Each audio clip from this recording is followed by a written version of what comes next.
शूल खड्ग घेऊनी विनाशण्या असुर ये बनून रौद्रगामिनी प्रकाशण्या तिमिर ये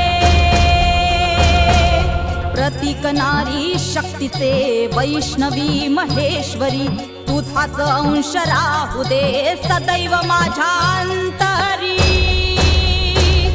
आई अंबे